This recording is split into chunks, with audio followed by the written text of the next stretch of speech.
Shalom, peuple de Dieu, je vous salue partout où vous êtes, au nom puissant de Jésus. Amen. Oui, nous continuons toujours dans le thème Dieu est esprit.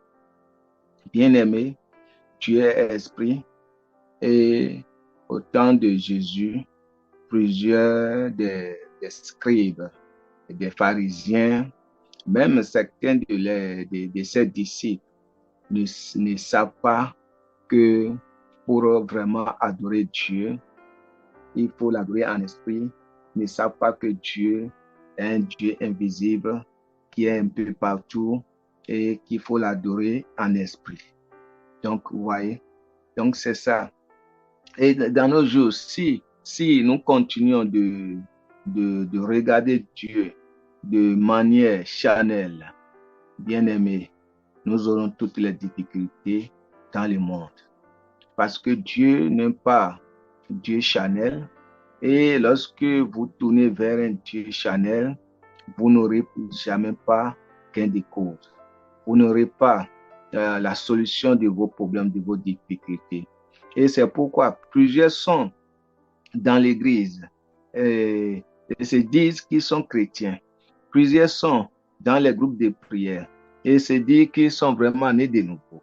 Mais parce qu'ils ne sont pas conscients que l'adoration, le Dieu qui nous est appelé, ce Dieu est vraiment Dieu invisible et Dieu spirituel.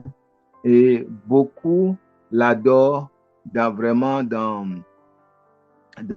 la chair. Ce qui est vraiment horrible, ce qui est vraiment inacceptable devant Dieu. Vous voyez? C'est pourquoi d'ailleurs, dans le livre de Jean, chapitre 4, je crois, verset 24, il dit que Dieu est esprit, ceux-là qui devaient l'adorer, doivent l'adorer en vérité et en esprit. Vous voyez? Donc, en vérité et en esprit.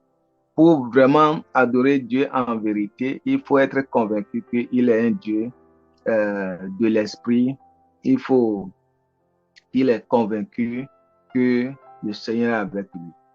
Vous voyez, les questions sont encore passées dans le livre de Jean, chapitre 6, à partir du verset 22 au 33 verset. Nous allons regarder ça, ce qui s'est passé là. Je vais nous lire, s'il vous plaît, nous allons recorriger. Jean chapitre 6, du 28, verset 28 au 33 verset, pas verset 22. Merci. Jean chapitre 6, 28 au 33 verset. Alors, nous allons lire. Il lui dit, que devons-nous faire pour faire les œuvres de Dieu? Que devons-nous faire pour faire les œuvres de Dieu? Ils ont vu tout ce que Jésus a fait quand il dit, je suis venu du Père, le Père est en moi. Et ils étaient étonnés. Et ceux-là qui l'entourent disent, que devons-nous faire maintenant pour faire les œuvres de Dieu? Et c'est ce que ceux-là qui l'entourent demandent. Et quelle était la réponse de Jésus? Jésus leur dit, l'œuvre de Dieu, c'est que vous croyez en celui qui l'a envoyé. C'est que vous croyez en celui qui l'a envoyé. Vous voyez, pour faire l'œuvre de Dieu, bien-aimé, évangéliste, pasteur, chrétien, pour faire l'œuvre de Dieu, tu ne peux pas faire l'œuvre de Dieu sans croire que Jésus-Christ est envoyé pour le salut de notre âme. Tu ne peux pas faire l'œuvre de Dieu sans croire que Jésus est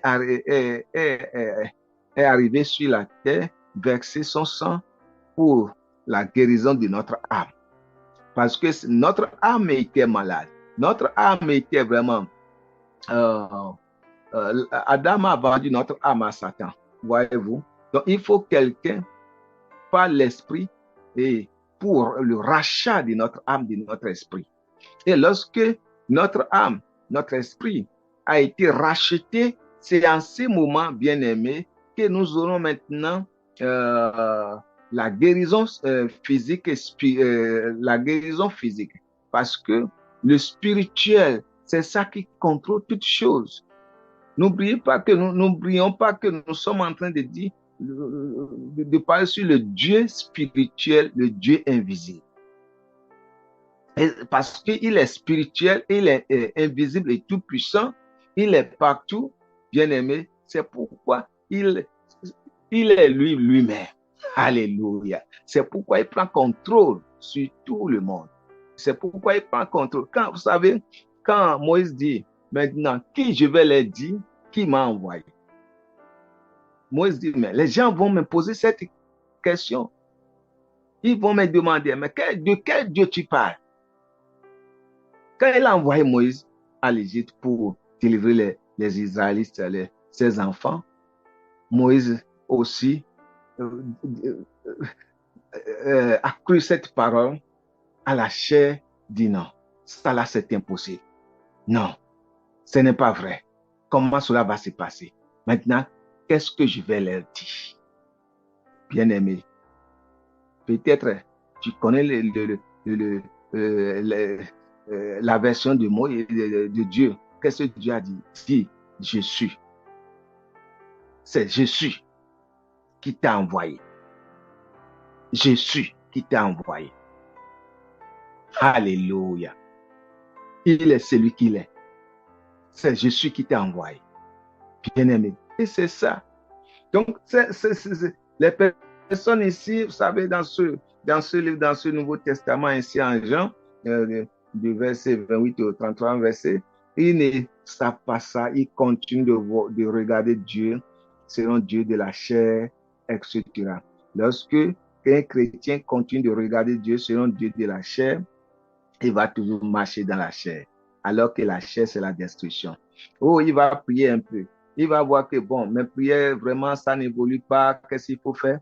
Il va aller maintenant, il va tourner maintenant vers les bagues de magie, les marabouts, les fétiches. Il va commencer par tourner vers le Dieu de cette terre, et que les hommes ont fait. Vous voyez? Donc, il va commencer par croire à ces choses. Et lorsque vous croyez en ces choses, c'est votre destruction. C'est votre destruction. Est-ce que le marabout a la paix? Est-ce que le charlatan a la paix? Ce que les charlatans, le service que le charlatan voudrait vous offrir, est-ce qu'il a ce service dans sa vie, bien dans sa maison, dans son entourage? Le marabout, le service qu'il voudrait vous offrir, est-ce qu'il a ça? Ils n'ont jamais pas ça, bien aimé. Même s'ils prétendent d'être ça, d'être heureux, ils ne sont pas heureux parce qu'ils sont des serviteurs de Satan. Alors, bien aimé, nous ici, chrétiens, nous sommes les serviteurs de Dieu le Tout-Puissant, ce Dieu invisible dont je parle ici. Vous voyez? Donc, nous devons prendre conscience de tout. Nous devons prendre conscience que Dieu est un Dieu vraiment invisible et spirituel. Donc, il a dit, pour l'œuvre de Dieu, c'est que vous croyez à ce qu'il a envoyé. En celui qu'il a envoyé. Vous croyez en lui. Et il continue de dire, bon, vous voyez, les questions sont charnelles. Il continue de dire, le 30, verset 30, il continue de dire, quel miracle fais-tu donc? Quel miracle? C'est qu'il veut voir quelque chose charnel. Il veut voir quelque chose avec les yeux. Il veut voir quelque chose physique. Pour croire que vraiment il est le Fils de Dieu. Voyez-vous? Vous savez, Jésus savait qui il est. Et c'est pourquoi, dans le livre de Matthieu, quand Satan est venu le tenter, dans le livre de Matthieu chapitre 4, quand le Satan est venu le tenter, après qu'il ait jeûné 40 jours, 40 nuits, ce n'est pas même la fin de la jeûne, quelques heures de la fin de jeûne. La Bible nous dit que Satan l'a raconté, et Satan l'a rencontré et il lui a proposé, maintenant, si tu es le Fils de Dieu, Vous voyez, proposition Chanel, si tu es le Fils de Dieu, alors prends cette pierre et tu le transformes en pain. Si tu es le Fils de Dieu, prends cette pierre et tu le transformes en pain. Voyez-vous? Mais bien-aimé évangéliste pasteur, bien-aimé chrétien, tu ne peux pas adorer Dieu de cette manière. De la manière Chanel pour réussir ta vie, pour réussir ton foyer, pour réussir ton éducation, pour réussir dans ton entourage. Non. C'est la même image que les pharisiens, les disciples, c'est les mêmes cheminements qu'ils ont amenés ici. C'est le même. Quel miracle? Qu'est-ce que tu vas faire maintenant pour qu'on puisse croire en toi? Quel miracle? Quel miracle fais-tu donc? Dit-il, afin que nous le voyions et que nous croyons en toi. Que fais-tu? Vous voyez, il veut voir quelque chose physique, bien-aimé. Tout ce que nous voyons sur le plan physique n'est pas réel. C'est ce que tu vois sur le plan spirituel qui est le vrai. Bien-aimé, tu ne peux pas regarder, tu ne peux pas voir ta guérison sur le plan physique. Ta guérison, oui, tu es malade et des gens ont prié pour toi, le pasteur a prié pour toi, l'évangéliste a prié pour toi. Tu ne reçois pas la foi. Tu ne reçois pas la foi et tu crois que cette maladie est partie. Tu crois que ce douleur est parti. Bien-aimé, c'est ainsi qu'on serve Dieu. C'est ainsi l'œuvre de Dieu. C'est ainsi le travail de Dieu. Tu crois. Si tu ne le crois pas, bien-aimé, ça serait difficile d'avoir la solution. Alors, mais tu crois, cela n'est pas veut dire que tu ne vas pas sentir. Les douleurs peuvent être là, mais sur le plan spirituel, tu vois que ces douleurs sont parties. Tu vois que ta guérison est maintenant vraiment effective et ta guérison est là maintenant. Bien-aimé, c'est ça. Mais si tu regardes le contraire, oui, ils ont prié pour moi maintenant, mais les douleurs continuent. C'est encore intense. Les douleurs vraiment, et tu commences par lamenter. Tu dis des choses que tu ne pourras pas dire. La Bible dit, ce que ta bouche dit, tu le mangeras. Tu manges le fruit de ta bouche, tu le mangeras. Donc, bien-aimé, donc nous devons vraiment faire l'effort, demander à l'Esprit de Dieu vraiment que nous faisions l'effort d'être vraiment spirituel, tel que Dieu est un Dieu spirituel. Vous savez, dans le livre de Psaume 82, quelque part, le frère ici peut chercher le verset et nous met ça. Il dit que vous êtes Dieu, vous êtes des dieux.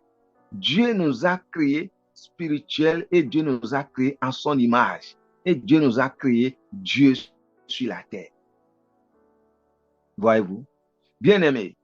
Et en plus de cela, je crois, Paul a dit que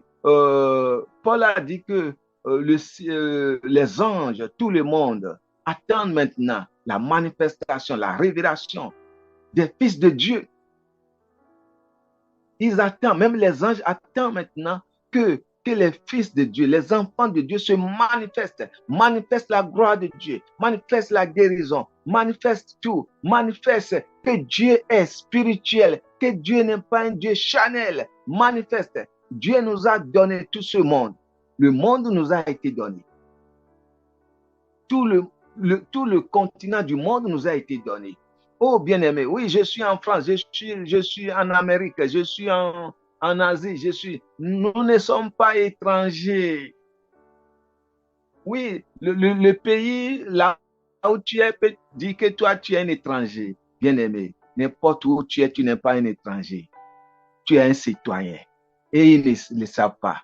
Ce n'est pas parce que tu détiens le passeport du pays qui fait que tu es un étranger. Ne te vois pas comme tu es un étranger. Oui, ton père, c'est lui qui a toute la terre. Il a dit, allez dominer. En France, tu vas dominer. Au Canada, tu vas dominer. En Amérique, tu vas dominer. En Asie, tu vas dominer. L'esprit de la domination est sur chacun de nous. Partout où nous sommes. Hein? Partout où nous sommes. Donc, nous devons être conscients de cela. Et pour être conscients de cela, nous devons savoir que cela est spirituel et nous devons regarder cela de la manière spirituelle. Ainsi, la gloire de Dieu continue de se manifester à chaque instant, bien-aimé, à chaque instant. Donc, ceux-ci demandent maintenant quel miracle il va faire. Et le verset 21 nous dit, il continue encore, nos pères ont mangé la manne dans le désert, selon ce qui est écrit, il leur donna le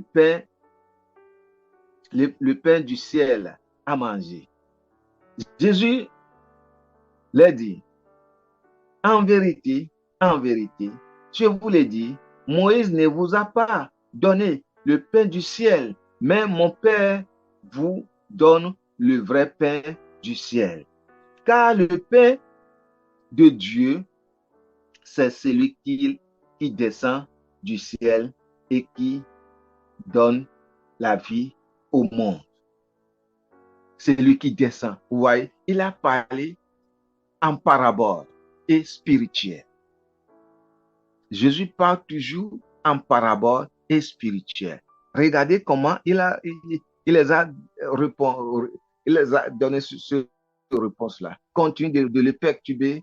Voilà, il a dit, voilà, ce n'est pas telle personne qui vous a donné, mais ce n'est pas Moïse qui vous a donné le pain de vie, c'est mon Père, mais le pain de vie, c'est quoi? C'est lui qui est descendu pour donner sa vie au monde. D'autres versions disent pour donner sa vie aux prières. Bien-aimé. Alléluia. Et Jésus l'a dit encore le verset,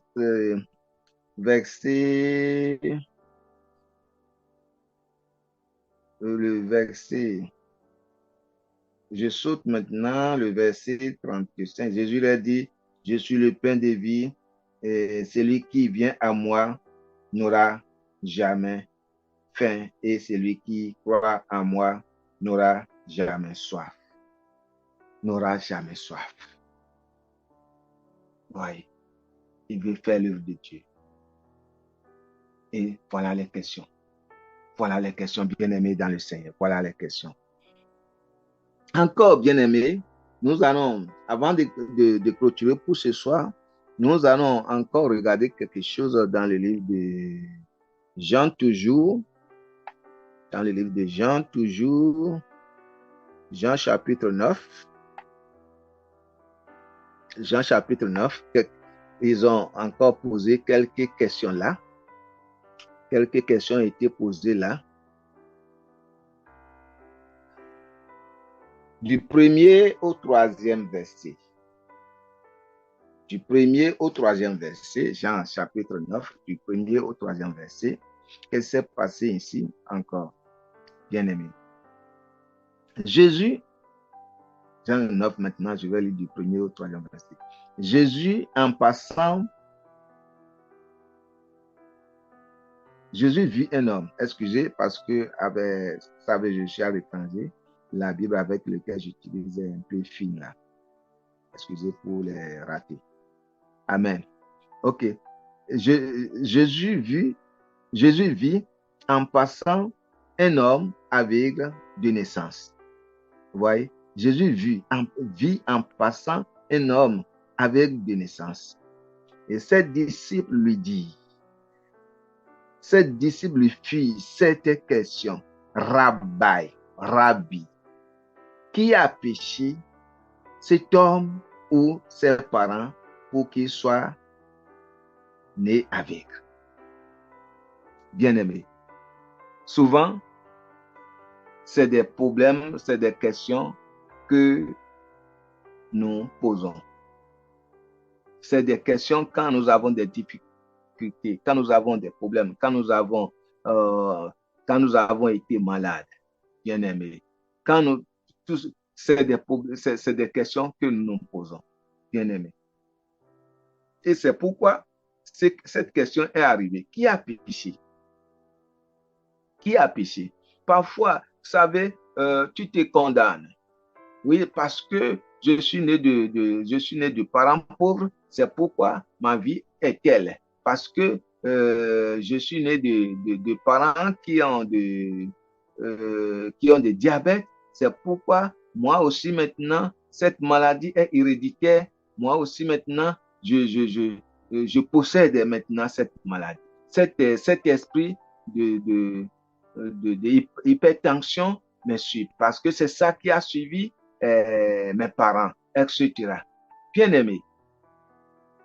Mais ça là, c'est un héritage que tu es en train de posséder comme ça. Pourquoi tu veux hériter ça? Pourquoi tu veux hériter ça? Pourquoi tu ne penses pas des bonnes choses, des milliards, des millions, je ne sais pas, des bonnes choses que tes parents ont laissées et tu es en train de penser sur vraiment Chanel et parce que tel est dans notre famille, c'est pourquoi ça me suit, ces liens me suivent, cela me suit, c'est pourquoi. C'est les mêmes questions. Ils ont dit, mais cet homme-là, qui a péché? Qui a péché? Qui a péché? Est-ce que c'est lui-même ou c'est ses parents? Qu'est-ce qui s'est passé? Jésus lui dit non. Jésus a répondu non. Ça, c'est une erreur. Ça, c'est une erreur. Dans d'autres versions, pour bien comprendre dans d'autres versions, Jésus les a réprimandés. Jésus a dit, vous avez posé cette question. Vous avez posé une mauvaise question. Et vous avez posé cette question parce que vous voulez mettre le tort de vos problèmes, bien de votre problème, sur quelqu'un d'autre. Le tort de votre problème sur quelqu'un d'autre. Dans d'autres versions, surtout dans les versions anglaises. Le tort de vos problèmes sur le dos de quelqu'un d'autre. Oui, vous savez, quand quelqu'un ne réussit pas, quand quelqu'un a bousillé son foyer, quand quelqu'un a bousillé son travail, quand quelqu'un a fait, on dit que c'est le sorcier, on dit que c'est la tante, on dit que c'est ça. Voyez-vous, Jésus a dit non. Cessez de réfléchir vraiment chanellement. Mais bien aimé, où se trouve l'écriture dans 2 Corinthiens chapitre 5 verset 17? Quand la Bible dit, si quelqu'un est en Christ, il est une nouvelle créature, les choses anciennes sont passées. Et tu vois encore, tu hérites encore les maladies de tes parents, tu hérites encore les problèmes de tes parents, tu hérites encore les difficultés de tes parents. Tu dis, je n'ai personne. Et Jésus, Dieu le Tout-Puissant, dit, je suis avec toi et je serai avec toi jusqu'à la fin du monde. C'est pourquoi, bien-aimé, creusez dans la parole, lis la parole, approchez-vous de la parole. Comme Josué 1:8 a dit, il dit que cette parole de la loi ne s'éloigne point de ta bouche de temps en temps pour vraiment se connecter, rester en esprit de la parole. Nous ne devons pas nous éloigner de la parole de Dieu. Quand vous éloignez, c'est au moment de l'église, au moment, peut-être c'est dimanche que vous venez à l'église, bien c'est une semaine, au moment où on dit, allons prier, que vous ouvrez la Bible. Bien aimé, c'est une erreur. C'est une erreur. Et beaucoup de chrétiens font ces erreurs-là. Après les prières maintenant, les gens vont déposer les Bibles. Après l'église maintenant, ils vont déposer les Bibles. Et ça fait à la prochaine. Bien aimé, ce n'est pas du tout bien. Voyez. Et quand Jésus a répondu à ceux-là qui ont posé cette question, il dit que oui, que cette maladie, que je vais lire la version de Jésus, le verset. Ses disciples lui firent cette question, Rabbi, qui a péché, cet homme ou ses parents, ou qu'il est né avec? Jésus, le verset 3. Jésus répondit, ce n'est pas que lui ou ses parents aient péché, mais c'est afin que les œuvres de Dieu soient manifestées en lui. Bien-aimé, pour finir, tout ce qui t'arrive, toutes les difficultés, tous les soucis, ça veut amener la gloire de Dieu. Ça veut que cela va faire que la gloire de Dieu va se manifester dans ta vie. La gloire de Dieu va se manifester dans ton foyer. La gloire de Dieu va se manifester dans la vie de tes enfants. de ton époux, de ton épouse, la gloire de Dieu va se manifester dans ton quartier. C'est pourquoi il y a ce trouble, c'est pourquoi il y a ce problème. Et oh bien-aimé, regarde cela, regarde, visualisez maintenant ta victoire, regarde, visualisez maintenant ta guérison, visualise maintenant ton élévation, visualise toutes ces choses-là et tu verras la gloire de Dieu. Mais comment tu vas le visualiser? Si tu ne sais pas, si tu ne connais pas que Dieu est un Dieu de l'esprit, Dieu est spirituel. Et c'est cette manière que Meshach, Shadrach, Abednego a pu convaincre eux-mêmes. Ils ont pu convaincre eux-mêmes, bien-aimé, tu dois convaincre toi-même que Dieu est esprit et en vérité. Et tu dois être fou et le croire comme ça. Et ces hommes, ils ont convaincu eux-mêmes pour croire que même si ce Dieu-là que nous croyons ne nous délivre pas dans cette fournaise, bon, nous périrons. Mais le Dieu dont nous parlons, qui est spirituel, avant qu'il ne descende dans ce fournaise, ce Dieu les attend là. Parce qu'il dit, je suis avec toi jusqu'à la fin du monde. Il est avec nous. Bien-aimé, il est avec toi. Cette fin d'année, il est avec toi. Bien-aimé, je prie pour chacun de nous.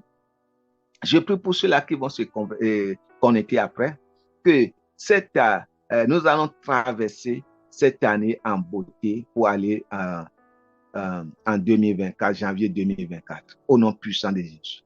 La gloire de Dieu, la puissance de Dieu serait autour de nous, en nous, et toutes les personnes qui sont malades, qui sont à l'hôpital, recevez la guérison instantanée au nom puissant de Jésus. Toutes les personnes qui ont des douleurs un peu partout, je prie maintenant, le Dieu que je sers, au nom puissant de Jésus, oui, recevez maintenant. Les douleurs sont disparaître de vous dans le nom puissant de Jésus. Les problèmes de foyer sont déjà réglés dans le nom puissant de Jésus. Oui, quelqu'un qui a un problème de dépression, toi, demande de dépression, je te chasse maintenant dans la vie de cet individu, de ce frère, de cette sœur qui m'écoute à ce moment. Au nom puissant de Jésus, Seigneur, je te dis merci pour ta gloire. Je te dis merci parce que, oui, tu es vivant et tu serais toujours vivant au nom puissant de Jésus dans notre vie, dans ce monde, au nom puissant de Jésus. Amen et à très bientôt.